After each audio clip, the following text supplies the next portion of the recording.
Enfin, c'est toujours la suite des équipements, ok? Donc, on va essayer de voir, on a essayé de voir auparavant tous les, tous les équipements qui constituent un poste électrique. D'accord? Donc, on essaie d'avancer petit à petit pour voir un petit peu l'intérêt de tous les équipes, de chaque équipement au niveau d'un poste.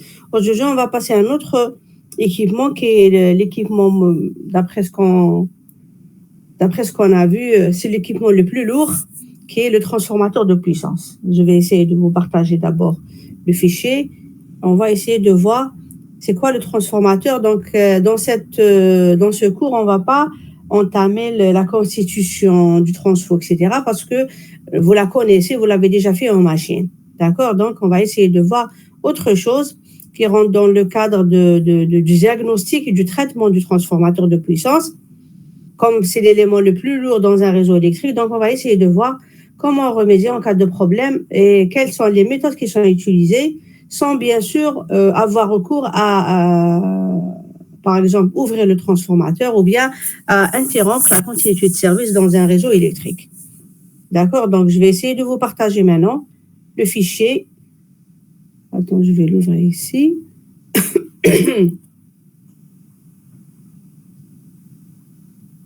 Donc, partager.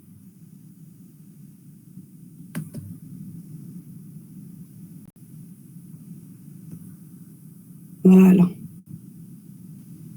C'est bon, vous arrivez à voir? Oui, c'est bon. OK. Vous savez quelle est la fonction d'un transformateur de puissance? Enfin, il y a les transformateurs de puissance, il y a les transformateurs de distribution. OK?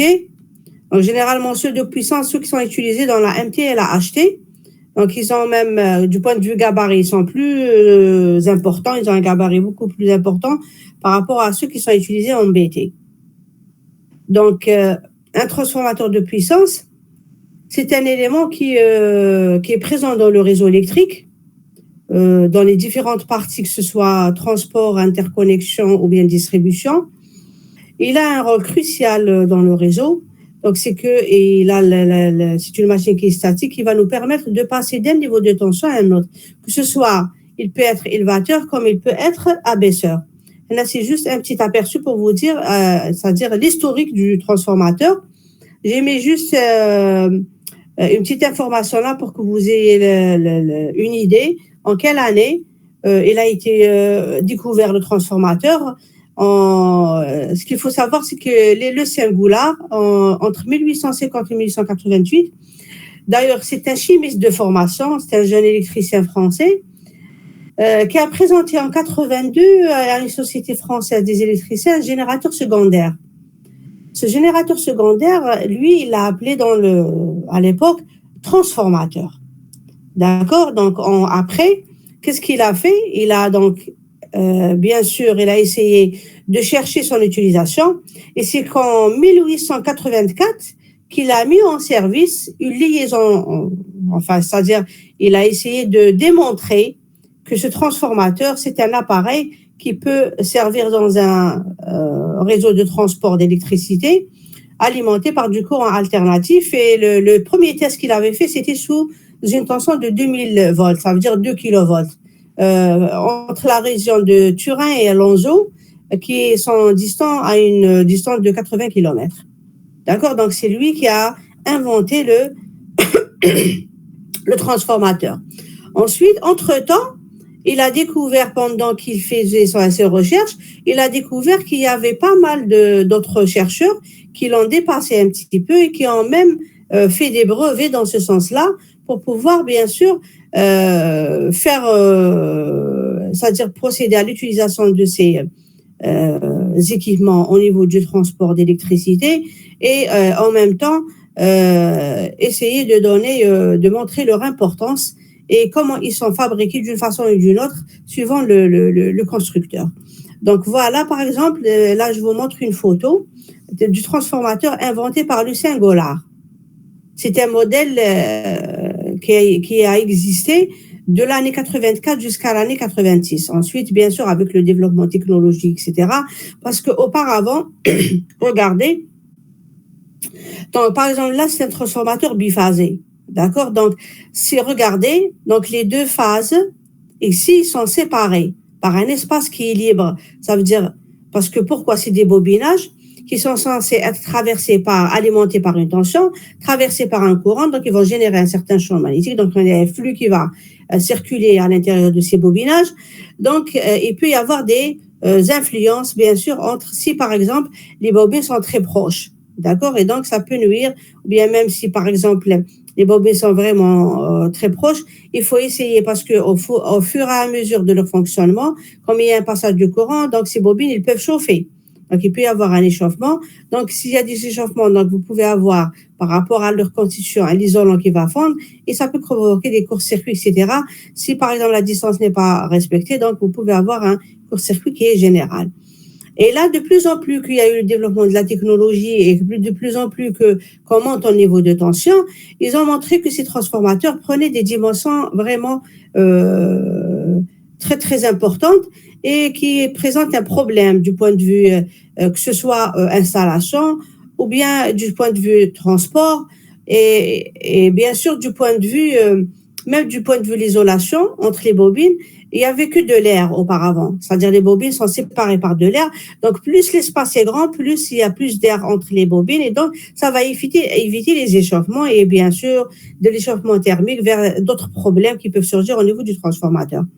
Après, ils ont commencé à réfléchir, à trouver une solution qui va nous permettre de réduire la dimension du transformateur et en même temps de garder son efficacité et bien sûr et d'essayer d'éviter le maximum de problèmes, de défauts qui peuvent surgir à l'intérieur. Et de là, vous avez le fameux transformateur qui existe aujourd'hui. Donc, le transformateur, là, vous voyez, il y a une vue en coupe d'un transformateur triphasé. Regardez le bobinage ici, comment il est installé, d'accord? Et ensuite, vous avez l'échangeur de prise directement vers les bushings, ce qu'on appelle les traversées, qui permettent l'alimentation du réseau, d'accord, quand on arrive du réseau. Donc, on passe vers la connexion électrique, vers le transformateur, vers les trois bobines, à travers ce qu'on appelle les bushings ou bien les traversées. D'accord? Donc, voilà. Donc, pour diminuer la dimension, qu'est-ce qu'ils ont fait? Ils ont carrément pensé à fabriquer un transformateur dont les bobines sont trempées, c'est-à-dire sont carrément encastrées dans une cuve, qui est la cuve métallique que vous voyez ici, avec les différentes ailettes, et utiliser un isolant différent de l'air pour pouvoir procéder à des dimensions beaucoup plus petites, parce que ça va faciliter du point de vue transport, ça va faciliter même du point de vue installation, surtout quand vous êtes dans le cas où les transformateurs sont placés carrément sur des poteaux. D'accord? Comme, regardez, la photo ici, regardez, c'est un transformateur sur poteau. Donc, c'est un transformateur de 20 abaisseur, 20 kV, 380 volts. D'accord? Regardez. Donc, l'alimentation qui vient des lignes, elle arrive directement vers le transformateur à travers les traversées. D'accord? Et de là, vous avez les traversées. Pourquoi des traversées? Parce qu'il y a une séparation entre la cuve et l'arrivée de l'alimentation, bien sûr, ou bien la connexion avec les bobinages du transformateur qui sont à l'intérieur de la cuve. Bien sûr, dans ce cas-là, c'est-à-dire en cas où, par exemple, il y a un problème, il y a des opérateurs qui vont intervenir, comme vous le voyez sur la photo. Bien sûr, ils ont un certain nombre de moyens de sécurité. On va voir après quels sont les moyens de sécurité qu'on peut utiliser au moment de l'intervention. Là, vous voyez, il y a des perches. Regardez, si vous regardez en haut, ils sont en train d'intervenir sur une chaîne d'isolateurs, là où vous avez la présence d'un éclateur à cornes, d'accord, qui protège contre les surtensions. Et là, on l'a déjà vu auparavant, d'accord. Donc, voilà, vu la réduction de la dimension, là, ils ont pu, bien sûr, utiliser des transformateurs sur poteau, ou bien, par exemple, carrément dans des postes, comment dirais-je, préfabriqués, ou bien dans des postes blindés, etc. À part ces transformateurs-là, en plus on monte en puissance et en tension, plus la dimension des transformateurs prend quand même une envergure qui est beaucoup plus importante. Et là, vous voyez, regardez, oui.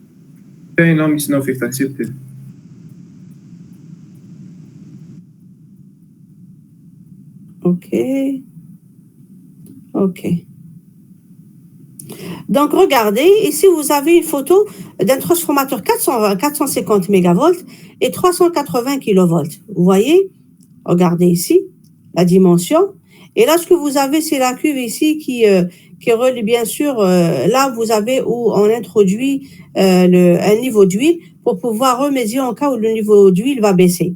D'accord? Donc, là, c'est le réservoir d'huile, d'accord, qu'on voit ici. Donc, même si, bien sûr, ce réservoir, il prend des dimensions beaucoup plus importantes, plus on monte en tension, ça veut dire parce que le transformateur, il est beaucoup plus grand. Concernant les transformateurs d'interconnexion, regardez, c'est des transformateurs qui prennent des dimensions très, très, très importantes. Regardez là. Et on a parlé, je pense, en cours, on avait dit que quand il s'agit de tensions beaucoup plus importantes, généralement là, on ne peut pas, parce que la dimension du transformateur ne nous permet pas de prendre un transformateur en un seul bloc. D'accord? Donc, qu'est-ce qu'ils font? Regardez, ils séparent les phases. Voilà. Ça, c'est la première phase. Ça, c'est la deuxième phase. Et ça, c'est la troisième phase. Bien sûr, chaque phase, elle comporte son propre monitoring et son propre protection concernant tout ce qui est problème de surtension, problème d'élévation de la température. Ce que vous voyez ici, ça, c'est des ventilateurs, d'accord, qui sont rajoutés à ce niveau-là pour pouvoir ventiler donc le transformateur et assurer son refroidissement. Malgré que c'est des transformateurs qui sont immergés, donc ça veut dire il y a de l'huile de refroidissement à l'intérieur.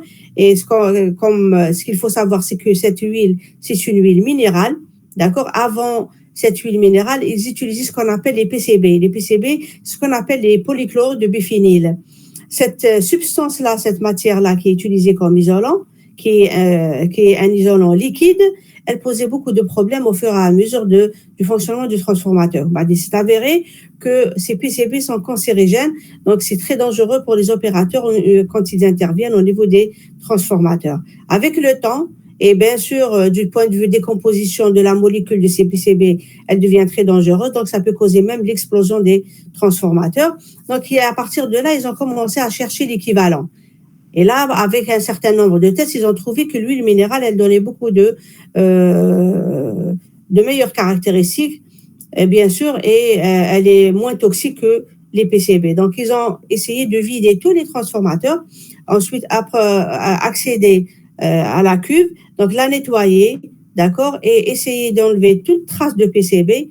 Mais malgré ça, il y a des fois des petites traces qui restent, mais c'est-à-dire c'est léger, c'est pas vraiment dangereux. Donc ensuite, ils vont carrément remplir le transformateur à nouveau avec la nouvelle huile qui est l'huile minérale. On va voir, elle a de très bonnes caractéristiques. Et dans les années, c'est-à-dire il y a quelques années, ils ont aussi réfléchi à remplacer même l'huile minérale. Pourquoi? Parce que l'huile minérale, elle est inflammable. Ça veut dire elle peut prendre feu, donc elle peut causer des explosions. Surtout, par exemple, dans le cadre où vous avez des transformateurs qui sont utilisés pour l'alimentation, dans, par exemple, des structures qui sont fermées, telles que, par exemple, les ERP, les IGH, etc. Donc, ça peut causer un problème. Pourquoi? Parce que cette huile-là, elle a tendance à vieillir avec le temps. Si elle vieillit, elle peut générer des gaz, et là, ça peut causer des explosions qui sont très dangereuses. Donc, voilà, regardez, ça c'est un transformateur immense, voilà, qui est présent ici dans un laboratoire d'essai pour vous dire que le transformateur, il passe toujours par des tests avant qu'il passe au fonctionnement sur le réseau. D'accord, donc voilà, il le teste. Il y a les essais classiques qu'on a l'habitude de faire, les essais à vide, en court-circuit, en charge, d'accord. En plus, il contrôle le niveau d'huile. Ils vont contrôler l'huile même, qui est bien sûr qui existe à l'intérieur de transformateurs et qui assure le double rôle, tel que le refroidissement et l'isolation. Et là, vous voyez, pour ce transformateur, regardez, le refroidissement se fait à travers des radiateurs. Il y a un autre type de transformateur qui existe, parce que tous ces transformateurs qu'on vient de voir, c'est des transformateurs immergés. Il y a ce qu'on appelle aussi le transformateur sec. Le transformateur sec, c'est un transformateur qui est fabriqué à base de résine. D'accord? C'est ce qu'on appelle les casting résine. Donc, bien sûr, quelle que soit sa fabrication, soit c'est un HTBT ou bien c'est un HTMT ou bien MTBT. Donc, vous avez les différents raccordements qui sont là. Inch'Allah, si on arrive à faire la visite de Suwaidi Cable et transformateur, vous allez avoir l'occasion de voir tout ça. D'accord? Donc, vous avez les raccordements HT et BT. D'accord? Vous avez le noyau. Voilà le noyau, vous voyez, c'est des feuilles à ici. Donc, c'est des lames en feuilles. C'est pour éviter la génération des courants de Foucault. Vous avez l'enroulement BT qui est à l'extérieur toujours. L'enroulement HT qui est à l'extérieur, pardon, plutôt. Les barres de couplage, d'accord, par rapport au nombre de spires pour pouvoir assurer la tension de sortie voulue. Et vous avez aussi la mise à la terre qui est là.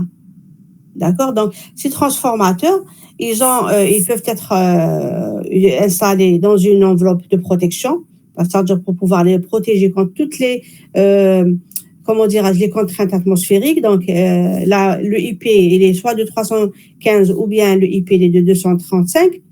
Ou sans protection, dans ce cas, il doit être protégé contre les contacts directs.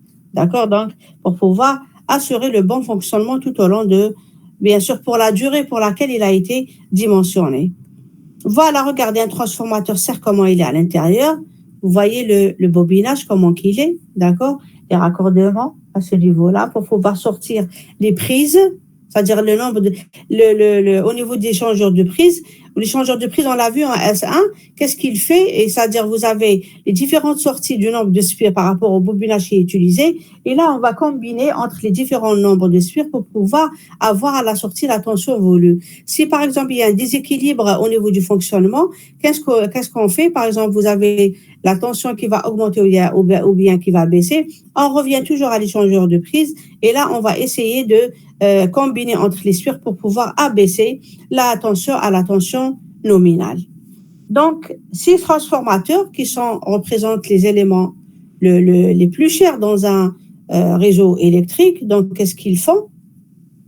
Il y a un certain nombre de problématiques qui peuvent surgir au niveau du transformateur et qui est très nocif pour le transport au niveau du réseau.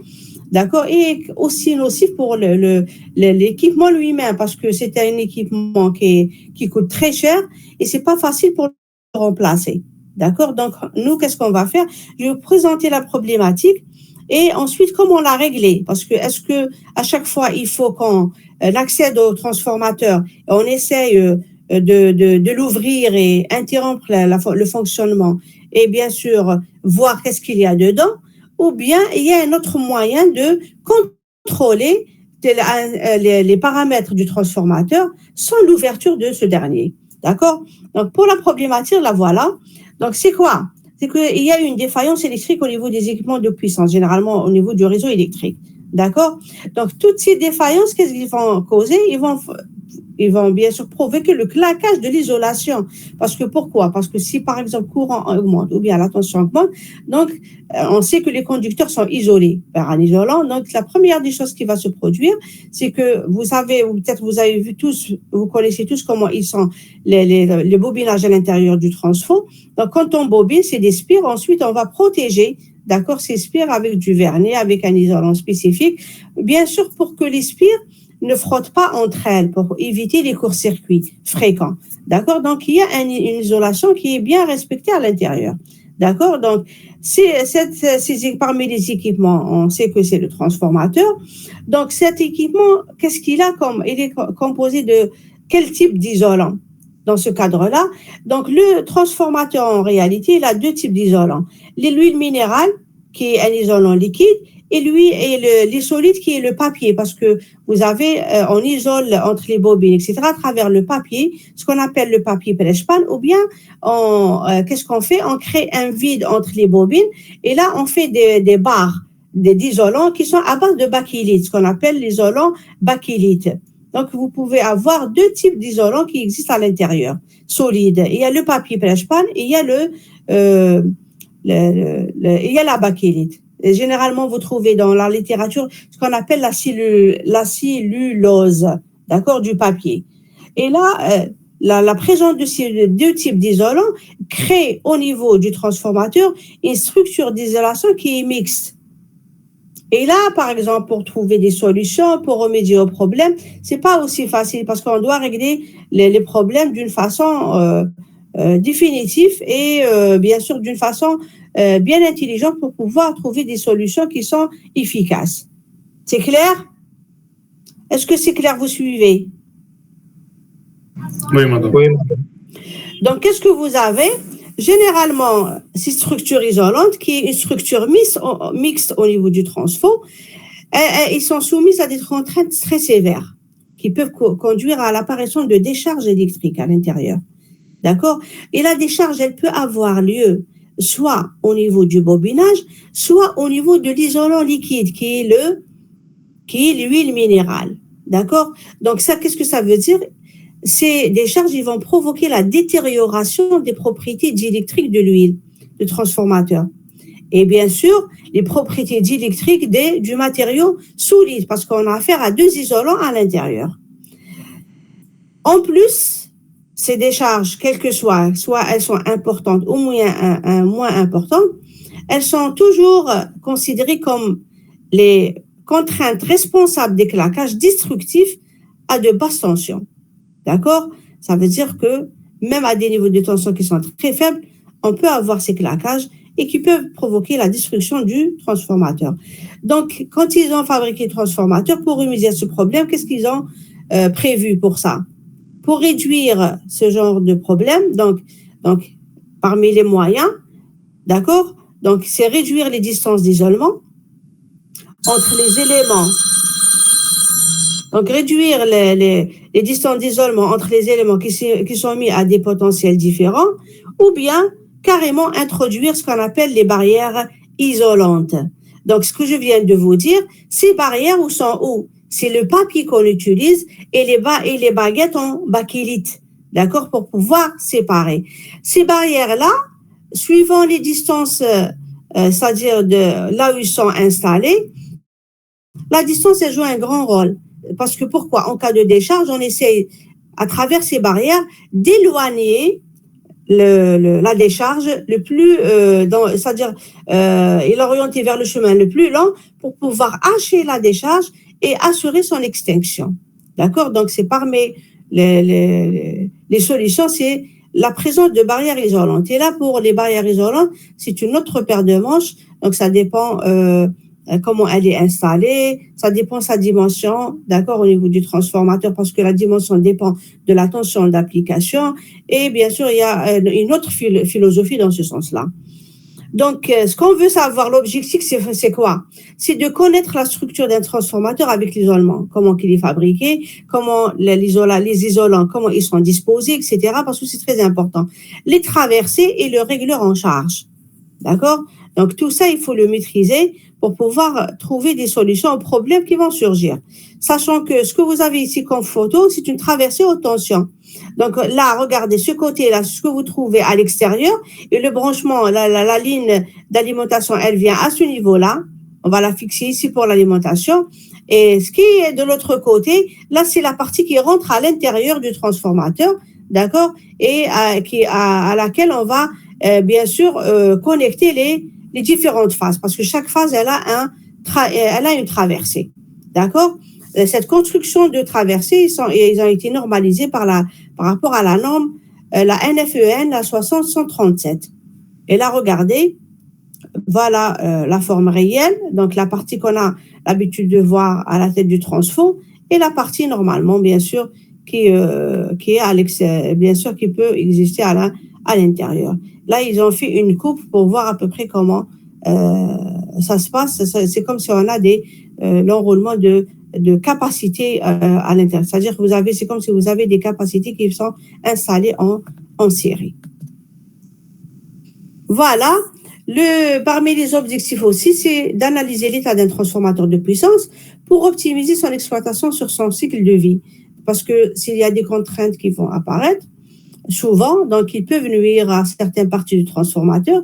Et là, c'est des problèmes qui vont, bien sûr, écourter la durée de vie du transformateur, sachant que le transformateur, généralement, il est fabriqué pour une durée de vie 30 ans et plus. Il peut y aller jusqu'à 40 ans si, par exemple, les opérations de maintenance et d'entretien se font périodiquement par du personnel qualifié. Aussi, il faut effectuer des tests et diagnostics optimisés dans le temps, sur site ou en atelier de fabrication. Donc, ça veut dire qu'il faut toujours diagnostiquer à travers des tests pour bien sûr voir au fur et à mesure l'évolution par exemple, du comportement du transformateur selon le nombre d'années d'utilisation. Parce que c'est pour ça qu'il est important d'avoir un carnet ce qu'on appelle le carnet de santé du transformateur pour pouvoir, bien sûr, inscrire toutes les opérations qui ont été effectuées sur le transformateur et bien sûr, avoir une idée en cas où il y aura d'autres problèmes. Après, on saura que ce transformateur, il a été par exemple siège de tel défaut, telle année, tel jour, tel mois, etc. Donc, si on a l'historique, on peut maîtriser tous les problèmes qui vont surgir. Effectuer aussi ce qu'on appelle une évaluation rapide, simple et sûre d'un transformateur de puissance. Ça veut dire qu'on peut... c'est vide là, excusez-moi. D'accord, donc effectuer une évaluation qui est rapide parce qu'on n'a pas le droit de laisser un défaut traîner au niveau du transformateur parce que sinon ça peut causer son explosion et là on va perdre carrément l'équipement. Et comme j'ai dit tout à l'heure, c'est pas évident de remplacer un transformateur. C'est pour ça qu'on procède à son entretien et sa maintenance au fur et à mesure des années de fonctionnement pour pouvoir toujours garder son état, le garder en bon état. Donc, pour cela, on va essayer de voir. On dit toujours, il y a ces contraintes-là qui peuvent être nocives pour le transformateur et on va voir leur origine par rapport à son utilisation. Quelles sont? Parce que vous avez un matériau à l'intérieur, ce matériau, il est exposé à un vieillissement.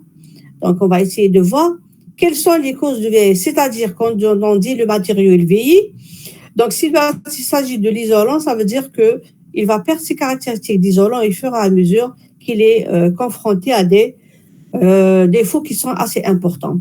Donc, quelles sont les causes du vieillissement de ces isolants-là? Parmi le facteur le plus important, c'est l'atmosphère dans laquelle il est utilisé. Donc, qu'est-ce qu'il y a? Il y a l'humidité. Donc, il y a l'air, on sait qu'il y a l'air, l'humidité, etc. Il y a aussi l'oxygène qui existe. Donc, c'est ce qui va causer l'oxydation, d'accord, le phénomène d'oxydation et le phénomène d'hydrolyse.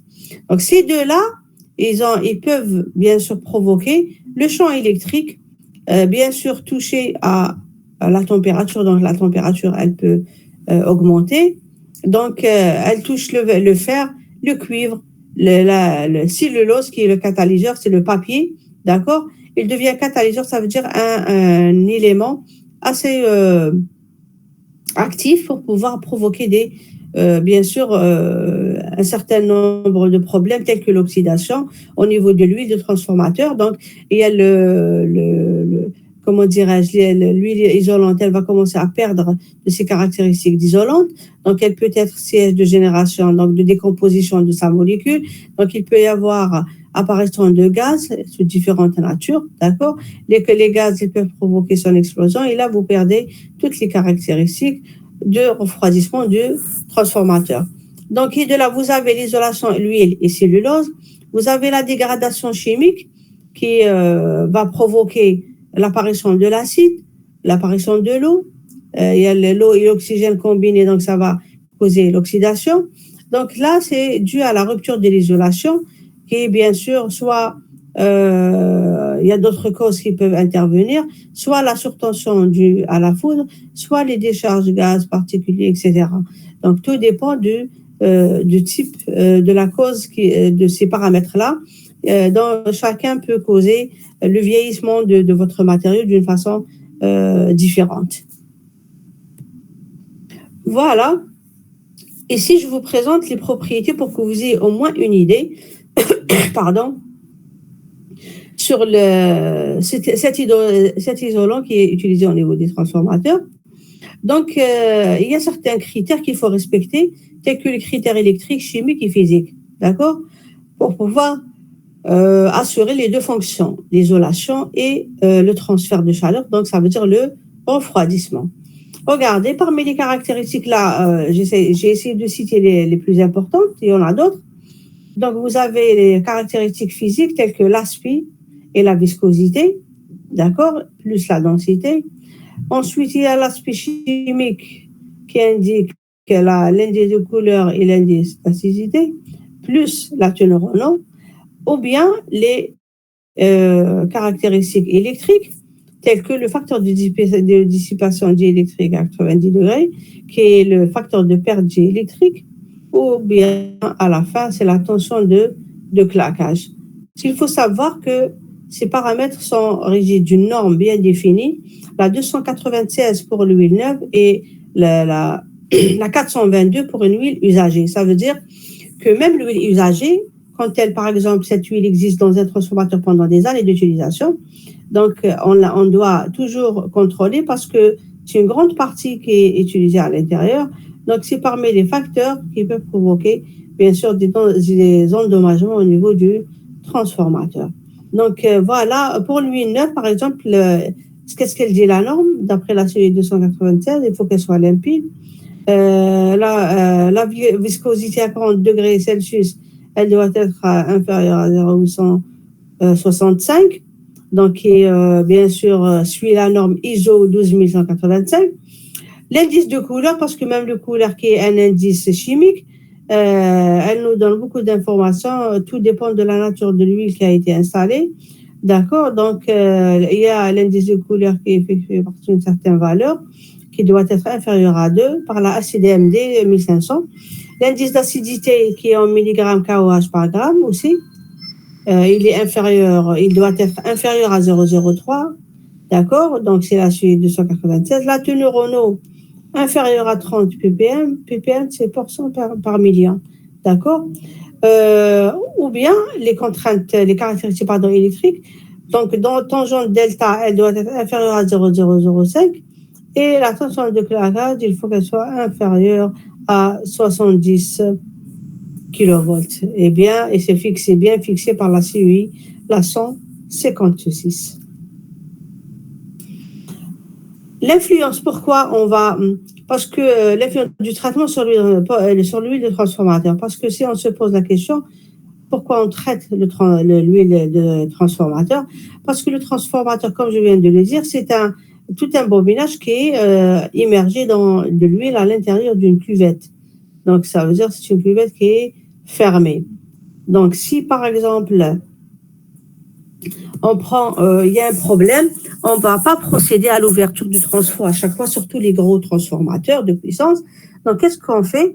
D'après les recherches qui ont été faites, ils ont trouvé que 70% des informations concernant l'état de transformateur existent dans l'huile de transformateur. Ça veut dire quand je prends un échantillon du transformateur, je le prends et je fais des analyses dessus, je trouverai à peu près 70%. J'ai fait 70% du travail par rapport au travail qui a été fait auparavant. D'accord? Donc, c'est très important. Donc, ce traitement, il présente un intérêt économique indéniable. Bien sûr, si on compare par rapport à le remplacement d'un transformateur par rapport à un transformateur qui est neuf. D'accord? Donc, j'ai dit que c'est pas facile de le changer. Donc, ça va être très, très difficile. Aussi, le traitement l'huile, on dit que c'est le traitement physique. Qu'est-ce qu'il fait? Il va filtrer, il va déshydrater et il va dégazer. Qu'est-ce que ça veut dire? Ça veut dire que il va filtrer, il va nous enlever tout type d'impureté qui existe au niveau de l'huile pour avoir une huile qui est bien sûr qui est presque équivalente à l'huile neuve. Aussi, il y a le traitement physique de l'huile sur site qui consiste aussi à filtrer, déshydrater et dégazer. C'est le même principe. Donc, qu'est-ce qu'ils font? Ce traitement se fait à travers ce qu'on appelle des stations mobiles, d'accord? Donc, parce que, ou bien, il y a certains paramètres qui utilisent ce qu'on appelle des appareils portatifs, d'accord, qu'ils les prennent sur site et ils essaient d'analyser sur place un certain nombre de paramètres qu'on peut bien sûr mesurer au niveau du transformateur. On va voir après quel est le moyen. Donc, le traitement, il y a aussi le deuxième traitement. Donc, le premier, c'est le traitement physique qui sert à hydrater, déshydrater et ce qu'on avait dit, pardon. Voilà, c'est le filtrage, la déshydratation et le dégazage. Par contre, ici, vous avez le traitement chimique. Le traitement chimique, il sert à régénérer l'huile de transformateur. Ça veut dire que même si elle travaille pendant des années, on voit qu'elle est vieillie. S'il n'y a pas un certain nombre de facteurs très nocifs dont la valeur est assez importante une fois qu'on passe ces tests sur l'huile, donc on peut régénérer l'huile et la récupérer ses caractéristiques d'isolant. Elle peut acquérir comment dirais-je, des caractéristiques qui sont identiques à ceux d'une huile neuve. D'accord? Donc, c'est un moyen de purification de l'huile isolante vieillie. Donc, elle est nécessaire lorsque l'huile est sévèrement polluée par des produits de décomposition qui sont assimilables à un nouveau raffinage. C'est comme si vous faites un nouveau raffinage. Donc, vous enlevez toutes les impuretés, etc. Voilà. Donc, on passe au traitement. Le traitement de pourquoi traiter. Pourquoi traiter, on a déjà expliqué, parce qu'il y a certaines contraintes auxquelles il est exposé. Donc, automatiquement, il va y avoir un problème, au niveau du transformateur. Et là, on peut avoir l'information à travers son huile. Si on enlève un échantillon, elle peut nous donner des indications. En même temps, le monitoring du transformateur peut nous donner pas mal d'informations pour pouvoir remédier à ce problème et là, trouver des solutions efficaces. Donc, vous avez aussi, donc on dit qu'au cours du temps, les propriétés de l'huile vont se dégrader, d'accord? Donc, il y a une dégradation avec le temps de l'isolant cellulosique et le papier lié donc, le vieillissement il est dû à quoi? Généralement, il est dû à la variation de température quand il y a des échauffements en certains points bien définis. D'accord? Et ces échauffements sont dus à quoi? Quand vous avez, par exemple, le problème, la température qui va être élevée, donc il y a certains points là où l'isolant va chauffer, donc il peut bien sûr être très dangereux pour les exploitants. D'accord? Donc, vous avez aussi l'amorçage au niveau des bobinats du transformateur. Donc, on peut avoir des courts-circuits, on peut avoir des étincelles au niveau du bobinage, etc. Donc, tout ça, on doit le prendre en considération pour voir à peu près ici sur cette photo un type d'amorçage au niveau des bobinages d'un transformateur. Regardez, c'est un transformateur qui est feuilleté et bien sûr présente un certain nombre de problèmes tels que les courts-circuits entre les spires. Les différents types de traitements, comment ça se passe? Voilà, on va commencer par le premier traitement. Le premier traitement, il s'agit de quoi? Il s'agit de l'EDD. C'est quoi l'EDD?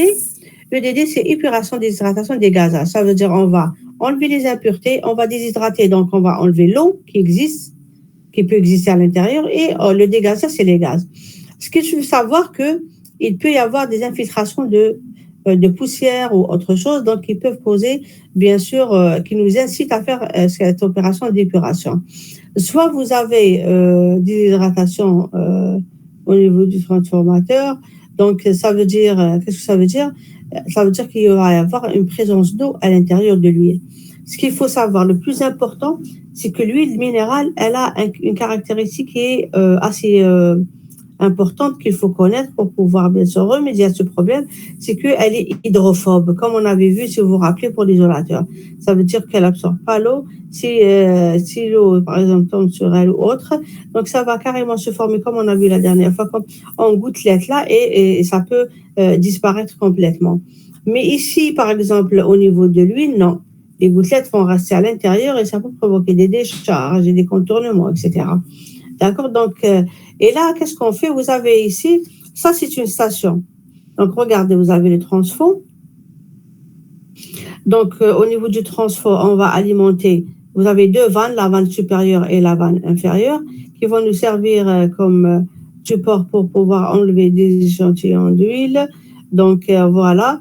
Et qu'est-ce qu'il faut? Il faut un certain nombre d'opération. Donc, ils vont refouler, ils vont aspirer et refouler l'huile, aspirer et refouler jusqu'à trouver que le problème est réglé. Par exemple, s'il y a présence de gaz, donc on enlève l'échantillon. Je passe au laboratoire, donc on fait l'analyse du gaz, donc on ne trouve rien. Ou bien, par exemple, on prend carrément, généralement, quand on prend l'échantillon, on essaie de voir du point de vue consistante ou bien comportement de cette huile, s'il y a par exemple cette présence d'eau. D'accord? Donc, qu'est-ce qui se passe? On dit que la quantité d'eau qui existe au niveau du transformateur, 10%, il est dans l'huile et 90% dans les papiers. Et c'est ça le plus gros problème au niveau du transformateur. Pourquoi? Parce que le papier absorbe. Et quand on fait le séchage, on ne peut pas, par exemple, enlever, comment dirais-je, un pourcentage qui est assez important d'eau de transformateur. D'accord? Est-ce que vous me suivez? Oui, madame. D'accord? Donc, à travers ça, on va voir, ça c'est la connexion. Donc, après, je vais vous montrer, vous allez voir comment ça se passe et à quel niveau il y a les différentes parties concernant l'épuration, la déshydratation et le dégazage. Voilà. L'intérêt du traitement EDD, de l'intérêt de ce traitement, premièrement, déshydrater l'huile et les isolants cellulosiques. Les isolants cellulosiques, c'est les papiers. D'accord? Deuxièmement, il permet de diminuer les risques d'incidents. Donc, si j'enlève toutes les impuretés, les gaz et tout, donc j'aurai carrément un milieu qui est sain. D'accord? Donc, on va diminuer les risques d'incidents, amorçage, décharge partielle, etc., qui sont liés à la présence d'eau et bien sûr, ou bien qui sont liés à l'existence de plusieurs particules. Aussi, on peut éviter l'arrêt et la production liée à la coupure d'alimentation électrique. D'accord. Là, par exemple, on essaie toujours d'assurer la continuité de service. D'accord? C'est pour ça qu'on commence toujours par des opérations sur site sans déconnecter le transformateur et sans le déplacer dans un laboratoire pour le tester. D'accord? Pour pouvoir assurer la continuité de service pour le client. Je vous ai dit qu'il y a la station mobile qu'on vient de voir ici, qui est branchée. On va voir comment qu'elle est, c'est celle-là. D'accord? Et il y a aussi des équipements portatifs qu'on peut prendre sur site et brancher avec le transformateur directement pour pouvoir tester ou bien mesurer un certain nombre de paramètres pour voir quel est l'état du transformateur. Donc, qu'est-ce qu'elle fait l'eau? La présence d'eau. La présence d'eau, le problème, c'est que, comme j'ai dit, l'huile, elle est hydrophobe. Ça veut dire que c'est une huile qui aime beaucoup absorber l'eau. Au niveau bien sûr, donc, dès qu'il y a de l'humidité, il y a une absorption qui est assez importante. Donc, elle affaiblit la tenue mécanique de la cellulose.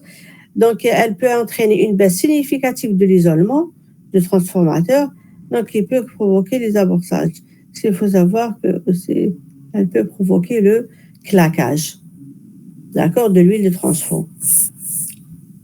Le traitement EDD aussi sur site, il permet aussi de diminuer le risque d'incident, d'accord, c'est-à-dire pour éviter l'apparition de décharge partielle, l'arrêt de la production, d'accord, qui est lié à la coupure d'alimentation continue. Et dans ce cadre-là, on peut dire que à travers ce traitement, on peut éliminer pas mal de problèmes au niveau du transformateur. Il y a aussi l'échange standard. L'échange standard, il a une relation avec l'indice d'acidité, qui est un paramètre très important. D'accord? Donc, un indice d'acidité élevé accélère la dégradation des isolants cellulosiques. D'accord? Donc, généralement, pour pouvoir remédier à ça, on va voir après, c'est ce qu'on appelle le traitement chimique. D'accord? Est-ce que c'est clair? Oui, madame. Oui. C'est clair. D'accord? Donc, vous voyez à peu près, c'est pas comme... Il n'y a pas que le test à bidon chargé en court-circuit. D'accord? Donc, tout ça, ça va nous donner les informations nécessaires sur l'état du transformateur. D'accord? Donc, il y a l'acidité, généralement, quand il y a des décompositions de la molécule de, comment dirais-je, de l'huile de transformateur.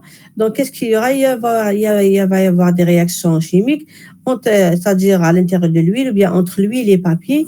Et dans ce cadre-là, s'il y a cette interaction entre l'huile et papier, ça peut provoquer la présence d'acidité. D'accord? Donc, le remplacement de la charge d'huile avec vidange et plusieurs rinçages successifs ralentit sensiblement ce processus. D'accord? Donc, l'intervention, elle permet d'augmenter de façon significative la durée de vie du transformateur. Il y a aussi l'intérêt de ce traitement. Il permet de stopper l'attaque des molécules acides sur les papiers parce que, comme je viens de le dire, les deux, c'est un matériau qui est à double protection. Est-ce que vous m'entendez? Oui, madame. D'accord. Donc, il permet de stopper l'attaque des molécules acides sur les papiers parce que quand ces molécules attaquent le papier, qu'est-ce qu'il fait le papier? Il va carrément se décomposer et il peut former même ce qu'on appelle une sorte de boue à l'intérieur du transfo qui va être décompté à la surface inférieure du bac, c'est-à-dire de la cuve du transformateur, et nettoie l'intérieur de l'appareil et elle abaisse la température de fonctionnement de l'appareil. Bien sûr, quand on enlève tous ces excès-là, même la température n'a pas tendance à augmenter. Voilà. Il y a aussi, comment dirais-je, cette méthode-là qui est le rétrofilling. Le rétrofilling, quand vous avez, par exemple, comme je viens de dire tout à l'heure, quand c'est des transformateurs qui étaient à base de PCB, après on a remplacé ces PCB par l'huile minérale, j'ai dit tout à l'heure que ça laisse toujours des petites traces de PCB à l'intérieur.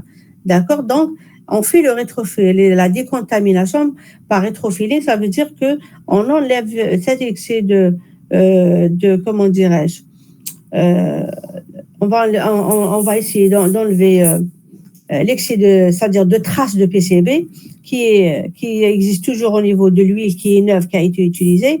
Bien sûr, dans comment dirais-je, l'effet de ces traces de PCB, c'est avec le temps que là où ça peut produire des problèmes. Donc, nous, qu'est-ce qu'on fait? On essaie de décontaminer de façon durable de ces comptes à 1500 ppm de PCB. Vous voyez? Donc, ils font le rétrofilling, mais ils le font, c'est-à-dire à des distances assez importantes pour pouvoir enlever le maximum de contamination. Prolonge considérablement la durée de vie de l'appareil. Il garantit aussi une intervention réglementaire.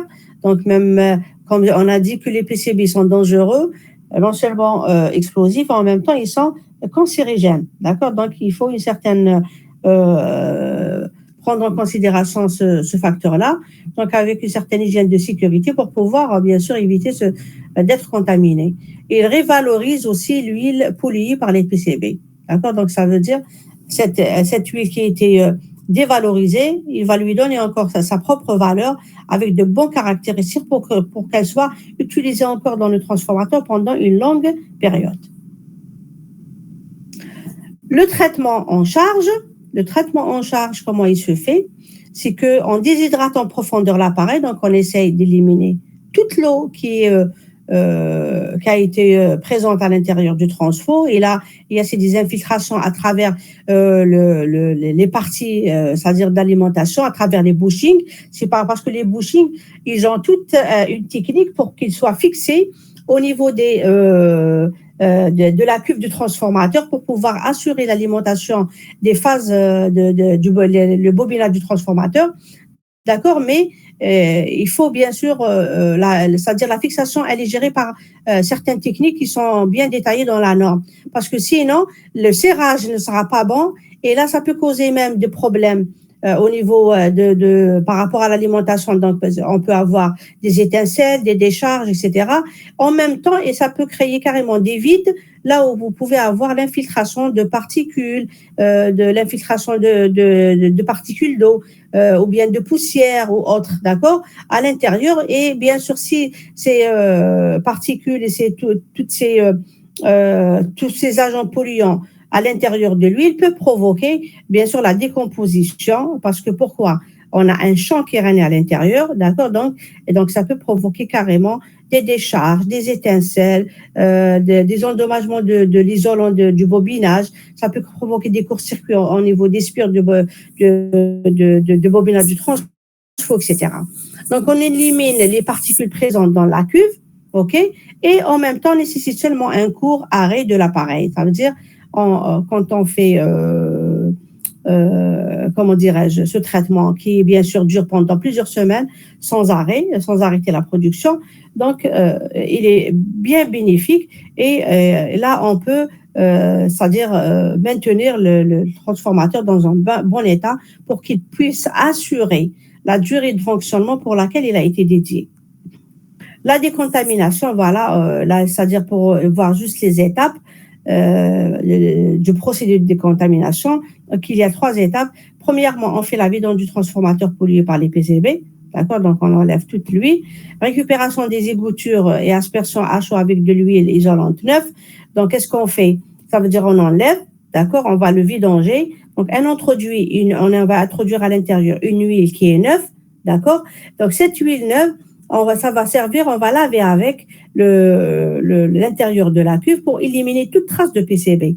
Et bien sûr, récupération des égoutures et les aspirer, c'est là, je vais vous montrer. C'est par rapport à la cuve. Attendez, voilà. Vous voyez ça. Ça, c'est des rainures qui existent à l'intérieur. Donc, c'est-à-dire, à l'intérieur, ici, il peut y avoir des traces de PCB à l'intérieur. Parce que c'est des ailettes, même ici sur le côté. Ça, c'est des ailettes. D'accord? Donc, et à l'intérieur, donc, c'est pour ça qu'on introduit de l'huile neuve. D'accord? Ensuite, on va essayer bien sûr de mélanger, la faire bien sûr l'agiter pour pouvoir bien nettoyer et bien sûr essayer d'enlever le maximum, faire l'aspiration. Donc j'aspère là où vous avez les rainures au niveau de la cuve pour pouvoir bien sûr enlever le maximum de traces de contaminants. D'accord? Donc ensuite, remise en huile avec une charge d'huile neuve et traitement de finition type EDD. Donc ensuite, quand on introduit l'huile qui a été bien sûr remise en bon état, d'accord, donc on va la finition, qu'est-ce qu'elle se fait sur place? On fait le EDD, donc la déshydratation, l'épuration et le dégazage et là se fait à travers une station mobile qu'on va la voir après. Ensuite, il y a la sensibilité par rapport à ce rinçage. D'accord? Donc, ça va permettre de garantir, après 6 mois de fonctionnement, une teneur en PCB très inférieure au minimum requis. Ça veut dire que c'est une opération qu'on va essayer à chaque fois la faire, d'accord? Parce que ça ne nécessite pas vraiment une coupure. C'est un temps qui est très, très court, d'accord? Pour pouvoir éliminer jusqu'à ce que il y ait une élimination totale de ces traces de PCB. Et là, regardez, je vais vous donner juste un exemple ici. Voilà, le traitement de décontamination, comment il fait? Là, parce qu'ils prennent un échantillon, d'accord? Donc, au lieu de laisser le transformateur se détériorer, donc je vais procéder de cette manière-là et enlever tous les contaminants à l'intérieur du transfo avec le traitement de cette huile, la rendre neuve, d'accord? Parce que regardez ici, on vous donne des échantillons. Donc, l'huile en début d'intervention, regardez, parce que l'huile, en réalité, elle est limpide, elle est transparente. Donc, elle devient noire.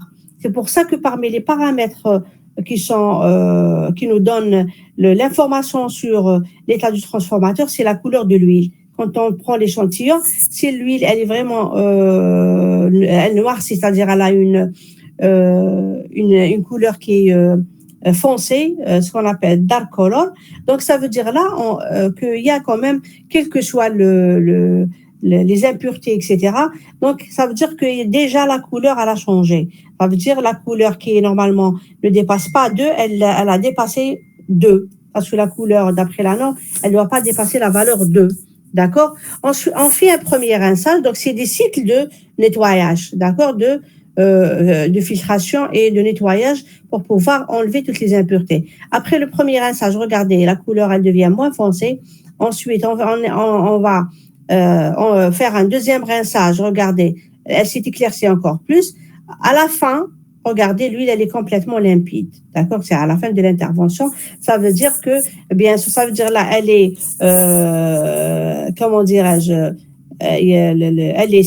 c'est une huile qui est saine, qui peut avoir les mêmes caractéristiques qu'une huile neuve. Et là, elle est carrément vide de toute impureté, de toute présence d'eau, de toute présence de gaz à son niveau. Et là, on va avoir un protocole, c'est un processus qui est bien organisé pour effectuer un petit peu tout ce type d'intervention au niveau du transformateur. Voilà, qu'est-ce qu'on fait? Généralement, il y a les interventions, c'est-à-dire les entreprises qui font le diagnostic, là, qui sont là, d'accord? Donc, ils vont...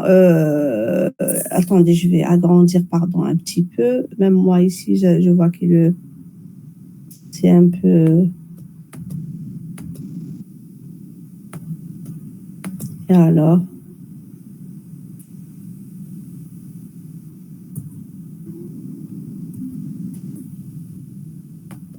Ah, il ne me donne pas la main. Ça ne fait rien. Voilà. Donc, regardez, vous avez ici, c'est-à-dire l'entreprise qui fait le diagnostic, donc ils ont les moyens, etc. Donc, qu'est-ce qu'ils font? Il y a une organisation entre le client, d'accord? Voilà. L'organisation du chantier, d'accord, avec bien sûr la structure qui fait le diagnostic. Donc, c'est-à-dire ils vont leur poser le problème, qu'on a un transformateur qui présente des problèmes, des échauffements, ou bien par exemple il y a présence de gaz, ou bien parce qu'il y a un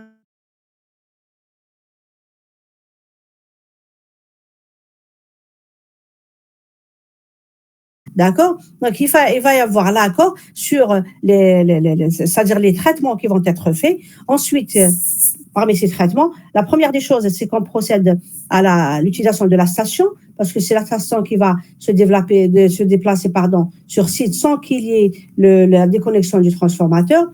Donc, voilà, au niveau de la station, donc c'est le traitement de l'huile, avec bien sûr la récupération de certains échantillons, parce qu'au niveau de la station, on ne peut pas faire tout. On va voir juste après la photo. Donc, il y a juste certains paramètres qu'on peut améliorer avec la station, d'accord? Donc, ensuite, le retour vers le laboratoire, parce que la structure qui fait le diagnostic, elle doit avoir de laboratoire, qui est équipée de différents appareils qui peuvent nous permettre de faire, bien sûr, d'étudier toutes les caractéristiques de l'huile, ce qu'on vient, c'est-à-dire les caractéristiques qu'on a vues tout à l'heure sur le tableau, paramètre par paramètre. Chaque paramètre, il a son propre appareil de mesure.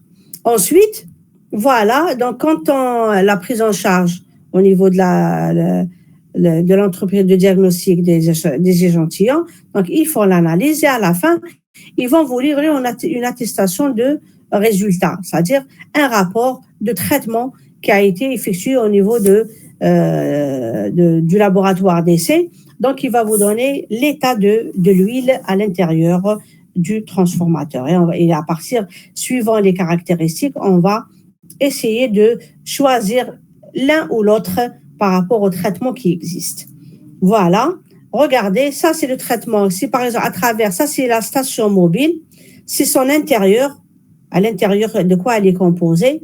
D'accord? Quand on utilise la station, on dit qu'on est en train de faire un traitement qui est ce qu'on appelle le traitement physique.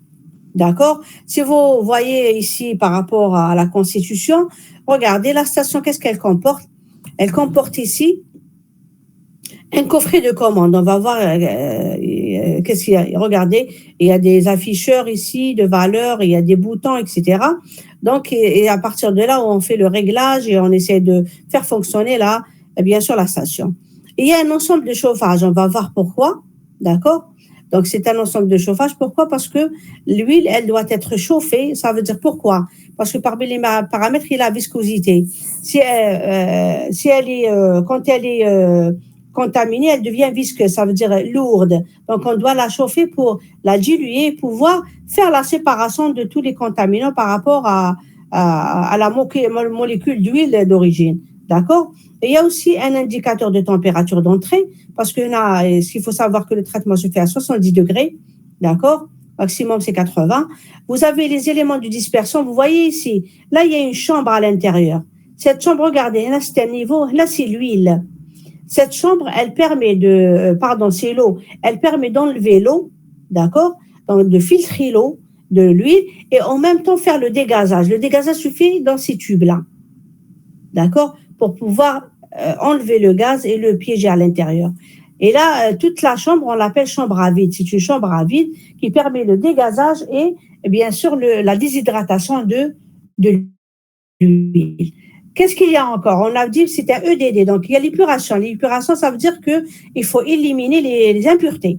D'accord? Donc, par rapport aux impuretés, vous avez deux filtres. Un filtre de dégrossissage et un filtre d'affinage. Donc, vous avez deux filtres. Ces filtres-là, le filtre de dégrossissage qui est là, donc il permet de filtrer toutes les particules qui sont à une dimension qui est très importante. Par contre, le filtre d'affinage, il va nous permettre d'éliminer les impuretés qui sont très fines, c'est-à-dire qu'ils ont une dimension très très fine qu'on n'arrive pas à éliminer, c'est-à-dire qu'ils peuvent exister, d'accord, et qu'on n'arrive pas à éliminer. Ici, ce que vous avez ici, le totalisateur de flux. C'est quoi le totalisateur de flux? Ce totalisateur de flux, il va nous compter le nombre de cycles de passage de l'huile à l'intérieur de la station et son refoulement vers le transformateur. Parce que l'huile, elle est carrément, vous avez vu, donc on va aspirer à travers la vanne supérieure du transfo et on va assurer le retour à travers la vanne inférieure. D'accord? Donc, on rentre et on sort, l'huile rentre et sort. Donc, à chaque fois, une entrée et sortie, c'est un flux. Une entrée et sortie, c'est un autre flux. Donc, c'est le nombre de cycles. Le nombre de cycles de traitement. Donc, parce qu'au fur et à mesure qu'il fait un cycle, il essaie d'enlever un échantillon et faire l'analyse. Quand il fait l'analyse, il essaie de vérifier. Qu'est-ce qu'on peut vérifier ici? On peut vérifier le gaz, la présence de gaz. On peut vérifier la tension de claquage, c'est-à-dire sur site. D'accord? Si la tension de claquage qui est fixée par la norme, qui doit être supérieure à 70 kV est respectée, ça veut dire qu'on a réussi à traiter l'huile, donc on a enlevé tous les contaminants et l'huile maintenant elle a récupéré ses caractéristiques d'isolant et là on doit la remettre à l'intérieur du transformateur. Si par exemple on voit que les paramètres sont toujours inférieurs, donc on continue encore l'opération jusqu'à ce qu'on obtienne les valeurs qui sont proches des valeurs qui sont bien sûr comment dirais-je, fixées par la norme. Donc, qu'est-ce que vous avez ici? Regardez, voilà, regardez, voilà la station, elle est là, elle est reliée à un transformateur qui est ici. C'est pour voir l'armoire de commande, c'est la même marque, c'est Arab Maxi, c'est les mêmes stations qui existent ici en Algérie. On a 3 stations qui font le territoire national, d'accord? Donc, ils sont équipés d'une armoire de type industriel étanche, on la sait pas. Ils comportent des automates, vous voyez, pour pouvoir régler le processus de filtration et de dégazage. Vous avez des contacteurs, des relais, des fusibles, parce que c'est une armoire qui est assez importante, d'accord, des bornets, des câbles qui est nécessaire au fonctionnement de l'appareil sur la porte pour pouvoir, donc avec des boutons poussoirs pour pouvoir avoir ce pupitre-là qui est opérateur avec les afficheurs de température, etc. D'accord, les commutateurs et des voyants d'alarme des différents éléments. Parce que là, on est obligé de contrôler, en cas par exemple de présence du niveau de gaz qui est assez important. Là, bien sûr, il faut essayer d'agir rapidement pour éviter ce problème. Voilà, à peu près là, j'ai essayé de faire un schéma, d'accord, pour que vous puissiez voir le process, comment se fait. Voilà, regardez votre station mobile. Voilà le transformateur, voilà le refoulement, il se fait à travers le transformateur, voilà, et là, l'entrée qui est là, et l'aspiration se fait à travers, bien sûr, cette partie-là. Ah, il y a eu un décalage, pardon. D'accord. Regardez, il y a un décalage. Ça, il vient ici. Hein. Voilà. Cette partie-là. L'aspiration, elle est là. D'accord.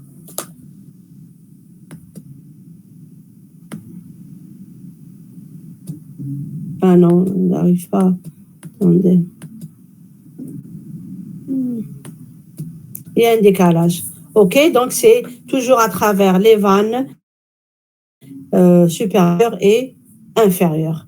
Voilà les étapes de traitement. Donc, il y a le filtrage qui se fait avec les deux, dégrossissage et avec d'affinage. Donc, éliminer la contamination par les grosses particules et l'eau libre. Donc, l'étape de dégazage, éliminer toutes les gaz et l'eau à 70 degrés Celsius dans la cabine là, qui est à vide, la chambre à vide.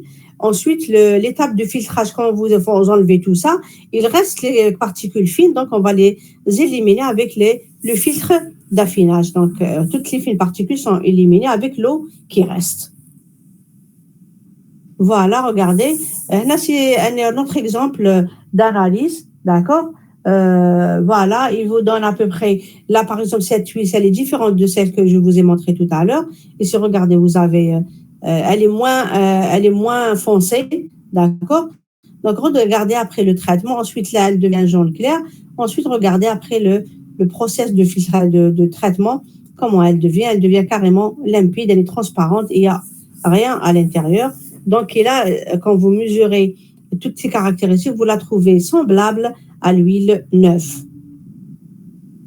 Maintenant, on va passer au traitement chimique. Le traitement chimique, c'est un traitement qu'on appelle la régénération. Ça veut dire l'huile qui a été vieillie carrément. On va essayer de la régénérer et la récupérer. Et là, il y a un certain process, d'accord, qui fait appel à un certain nombre d'appareils, le filtre presse, la cuve de stockage, la station de traitement acide, ce qu'on appelle la dégoudronneuse. Pourquoi ça? Parce que, comme j'ai dit tout à l'heure, quand il y a problème, il y a l'acidité qui se produit à l'intérieur, l'huile elle devient acide, donc elle forme ce qu'on appelle de la boue avec la décomposition du papier. Donc qu'est-ce qu'il va? Il va y avoir comme du goudron qui va être carrément décompté au bas de la cuve du transformateur. C'est pour ça qu'on appelle la dégoudronneuse. Pardon. Vous avez la chaudière malaxeur et filtre et vous avez le sécheur sous vide. On va voir comment se fait ce process de régénération. Regardez.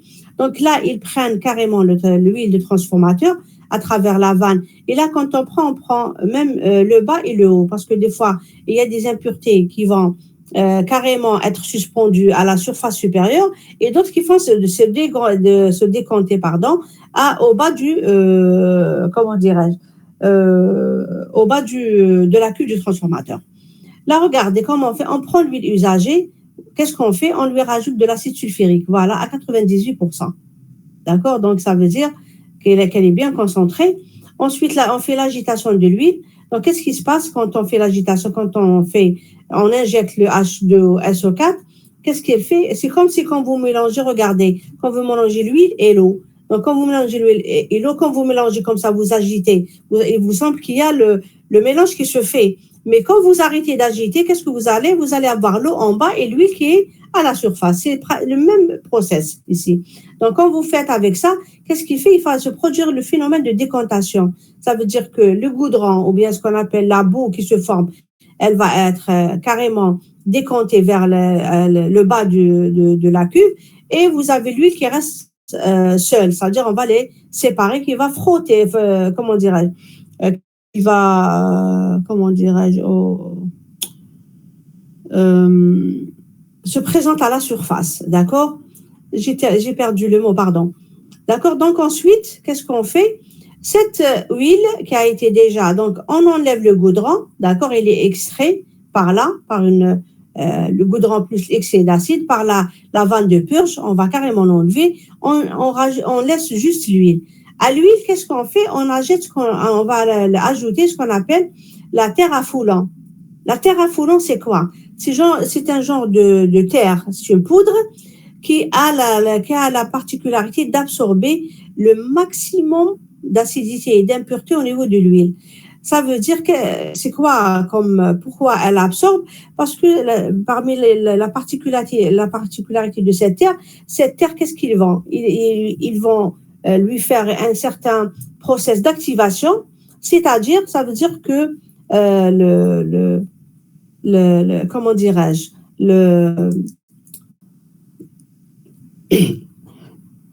pardon, les grains de cet terre à foulant, ils vont être activés. Ça veut dire ils vont agrandir leur surface.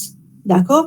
Donc, une fois la surface elle est devenue supérieure, elle a la possibilité d'absorber de l'huile tout ce qui est excès, la boue, les impuretés, etc. Ça veut dire qu'ils vont se coller directement à ces grains de cette substance qui est la terre à foulant. Donc, qu'est-ce qui se passe? On dit que ensuite, on injecte, on va faire une opération de neutralisation dans la chaudière à 80 degrés Celsius. Ensuite, on va chauffer.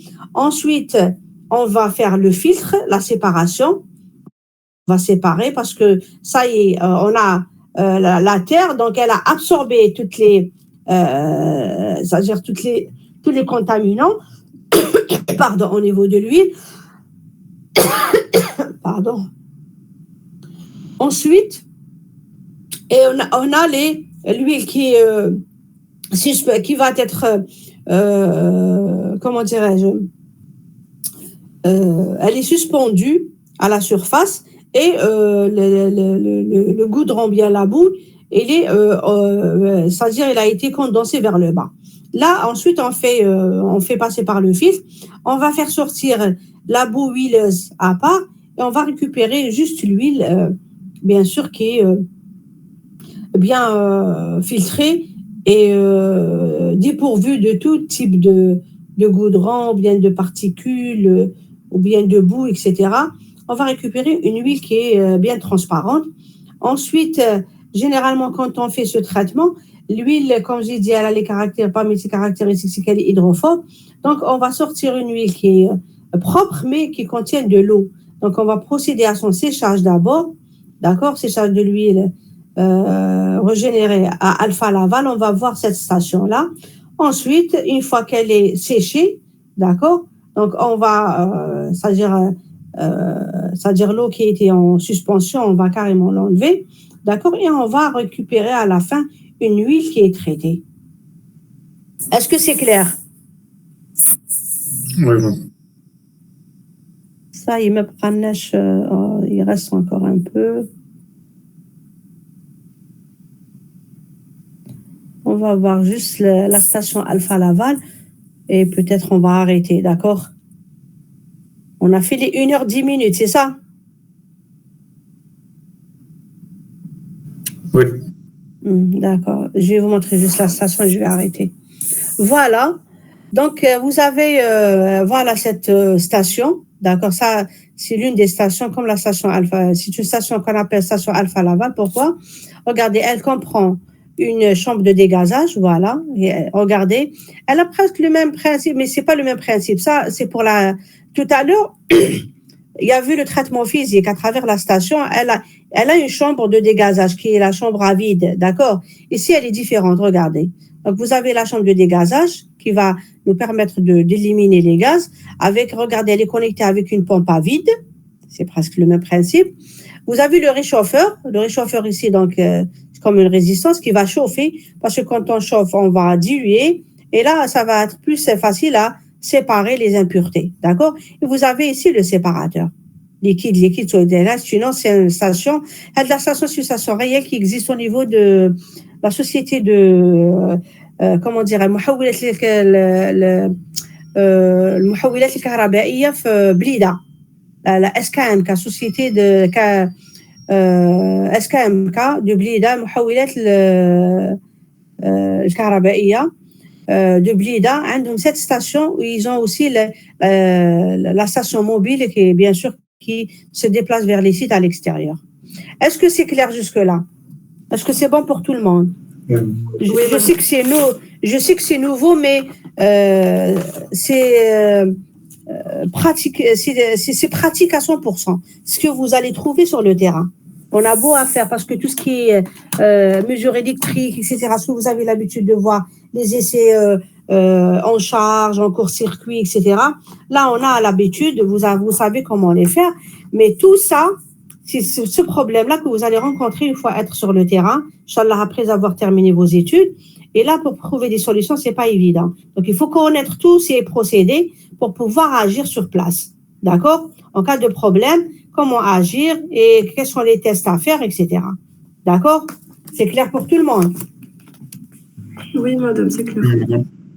Voilà, vous voyez que c'est très important. Le traitement d'un transformateur, c'est pas donné. D'accord?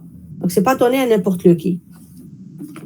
Donc, je vais faire l'appel pour satisfaire tout le monde. Amarani. Présent. D'accord. Azouni. Azouni. Beka. Beka. Il y a beaucoup d'accents, de toute façon, je vois. Ben Snoussi.